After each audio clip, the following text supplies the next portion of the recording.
All right, so, but to get back to Area 51, and I understand that at this point you would be violating a security oath to talk about it, right?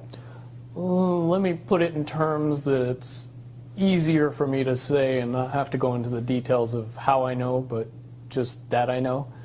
I'll present it to everybody very simply. What could be so important at Area 51 that would require the level of secrecy that is in existence around that facility?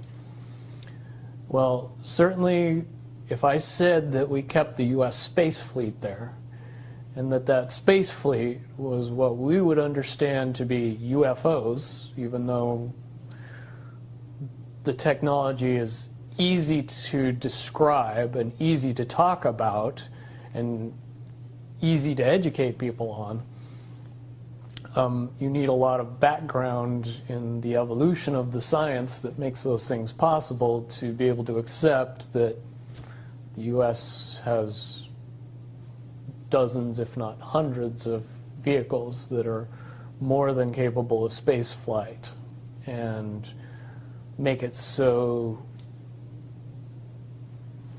we would have a fleet of vehicles that would be seemingly extraterrestrial. And the reason that that has to be kept that way is because if you know that those vehicles exist, you start to question the technology that they're based on. And when you start to do that, then you start to question why we're still using petroleum products and solid rocket boosters and everything else, and things get quickly out of hand after that. So to keep those vehicles a secret is to keep everything else a secret, which is why you would need that level of security to prevent anybody from finding out about it. Okay, but that space fleet, as you call it, is capable of going anywhere easily throughout the solar system without much time or hindrance to the occupants. Okay, and explain how fast one could get to Mars, for example. Just below the speed of light. Okay, but in an hour? A day, I would. A day. Say would be more reasonable. Okay.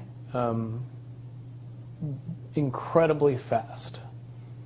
Okay, have you seen these vehicles yourself? I've seen one type of one vehicle. Okay. And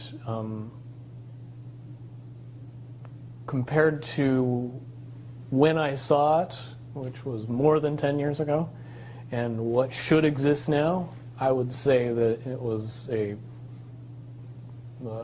tinker toy bucket of parts compared to what we should have in existence now, based on the evolution of the technology that I know.